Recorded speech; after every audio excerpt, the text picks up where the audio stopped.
இது வந்து என்னுடைய ஹஸ்பண்டோட அம்மாண்ட வீட்டில் தான் நான் முதலாக சாப்பிட்னான். ஒரு வாழை இலையில் வச்சு தந்தவா செம்ம டேஸ்ட்டாக இருந்தது.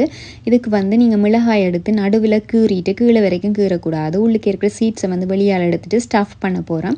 ஸ்டஃபிங்குக்கு நான் வந்து ப்ரான்ஸ் எடுத்துருக்கிறேன். நீங்கள் வெஜ் சாப்பிட்றேன்னு சொன்னால் அப்புறம் பன்னீரும் எடுக்கலாம்.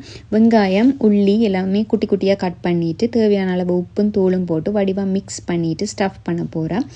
உள்ளுக்குள்ளே வடிவாக ஸ்டஃப் பண்ணிவிட்டு அடுத்ததாக இதுக்கு வந்து முதல் பால் வேணும். முதல் பால் வந்து நல்ல திக்காக 3 தரம் புளிஞ்சு எடுத்து வையுங்கோ. அதோட ஒரு சின்ன துண்டு புளியையும் கரைச்சி வைக்க போகிறோம். பாத்திரத்துக்குள்ள அடியில் இருக்கிற மாதிரி இதை வச்சுட்டு பாலையும் புளியையும் கலந்துட்டு தேவையான அளவு உப்பும் தேவையான அளவு தூளும் போட்டு வடிவாக மிக்ஸ் பண்ணிவிட்டு பாலை வந்து இதுக்குள்ளே விட போகிறோம். பால் வந்து நான் எப்போவுமே கையால் தான் புளிஞ்சு எடுப்பேன்.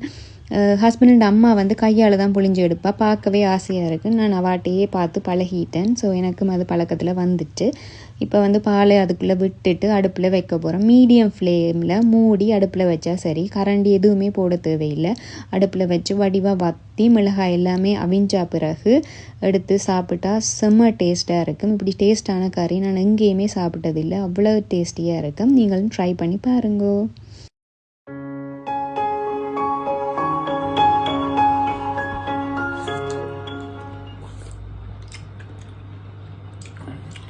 செம்மையாக இருக்குது.